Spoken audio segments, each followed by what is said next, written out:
Some of you may think that America is doing great. You tell yourself the economy is booming and we're largely at peace. But if that's your stupid opinion, it's only because you've been paying attention to real life instead of reading the news. In the news, things are absolutely awful. For instance, here's a 9/11 article written by Joe Scarborough in the Washington Post, in which Joe says Donald Trump is harming the dream of America more than any terrorist attack ever has. Now you may say, that's ridiculous. Joe Scarborough would never sink to commentary so disgustingly low it constitutes a slap in the face of every American who's lost his life or a loved one to the evil of Islamist murder.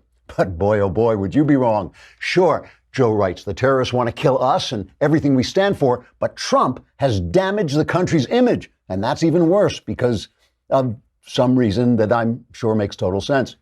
Another headline in the same paper says it's not wrong to compare Trump's America to the Holocaust. And you might think an editor with integrity would cut his own heart out with a penknife before he'd allow someone to write a column in his paper comparing this free and compassionate nation to a country that attempted to systematically slaughter an entire race of people.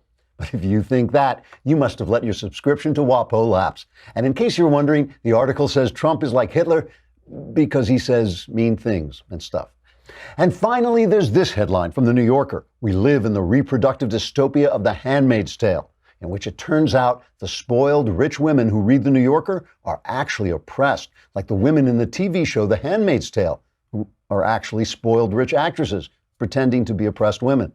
So maybe it all makes a kind of sense. Anyway, it's sad that life in America is so terrible in the news, but you've got to face it. There's no sense burying your head in reality. Trigger warning, I'm Andrew Klavan, and this is The Andrew Klavan Show. I feel hunky-dunky, life is tickety-boo. Birds are winging, also singing hunky-dunky-doo. Ship-shaped, tipsy-topsy, the world is zippity-zing. It's a wonderful day, hurrah, hooray! It makes me want to sing. Oh, hurrah, hooray!